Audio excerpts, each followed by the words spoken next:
Што од болести кај добитокот, што од превентивни и други мерки и забрани, главно сточниот пазар во Облишево од вторник до вторник е се попрзен, односно со помал број на ситен и крупен добиток. И овој вторник не се појави одгледувачите на свињи и прасиња, на овци и кози, поради што поголемиот дел од оградениот пазаричен простор остана празен. Само околу по некое говедо или теле можеа да се забележат купци кои се ценкаат и да ги купат што поевтино. Наместо добиточниот во последно време се повеќе се шири и развива зелениот пазар, бидејќи Облишевскиот е единствен за жителите во општината.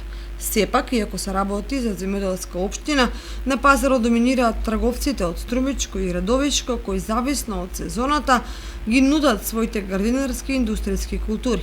Ајварскиот пипер веќе доминира на пазарот, а денеска во Облишево се продаваше од 25 до 40 денари за килограм, зависно од квалитетот. Нема пипер, бате. Има задрugица по 35 динара, ние тука 35.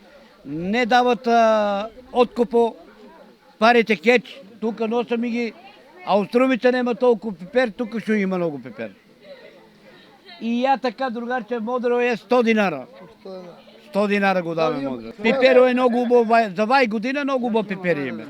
На неполн месец пред стартот на жетвата на оризовата култура, оризот во Оризо, родната општина, на мало се продаваше по цена од 60 и 70 денари за килограм. Оризо е 70 динара и 60. Оризо не и покрива, 80 динара треба да немалку. Поскапо е, али многу е, друго е, трошкове се големи. Трошковете се големи.